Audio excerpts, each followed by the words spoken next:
আসসালামু আলাইকুম। আসসালামু আলাইকুম, ভালো আছেন?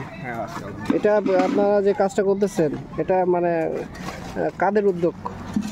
এটা আসলে আমাদের বৈষম্য বিরোধী ছাত্র আন্দোলনের ছাত্র সমাজের থেকে কাজ করা। এটা নিজ উদ্যোগে?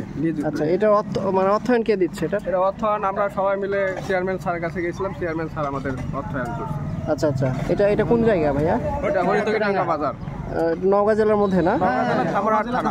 ধামরাট থানা, নওগাঁ জেলার ধামরাট থানা, হরিতগিরাঙ্গা বাজার। তোমাদের বাসা কোথায়? হ্যাঁ। যাক, মাশাআল্লাহ, খুব ভালো লাগলো। এইদিকে যাচ্ছিলাম, রাস্তার আরো কিছু কাজ আছে। দেখলাম ওই ভিতরেও করেছে মসজিদের কাজ। না, অনেক ভালো, অনেক ভালো। আচ্ছা, মাশাআল্লাহ। অবশ্যই আল্লাহ আপনার আগামীতে আপনাদের কি চিন্তা ভাবনা? আমরা বর্ষাকাল উপলক্ষে অনেক কিছুই আছে। বর্ষাকাল উপলক্ষে বৃক্ষরোপণ একটা কর্মসূচি করতে যাচ্ছি, তারপরে মাদক বিরোধী যে কর্মসূচি আছে এটাও কার্যক্রম করব। মাশাআল্লাহ, আল্লাহ সুবহানাহু ওয়া তাআলা আপনাদের সকল কাজকে সহজ করুক। জাযাকুমুল্লাহ খায়ের। দোয়া রাখবেন। হ্যাঁ, অবশ্যই আমাদের দোয়া রাখবেন। আমাদের এলাকা যেন উন্নতি হয় আরো। নিঃসন্দেহে হবে ইনশাআল্লাহ। না, নিঃসন্দেহে দিন চলে গেছে।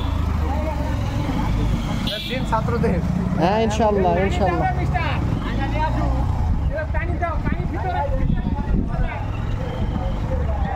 যাক, খুবই ভালো লাগছে। রোডের কাজ চলতেছে আর কি,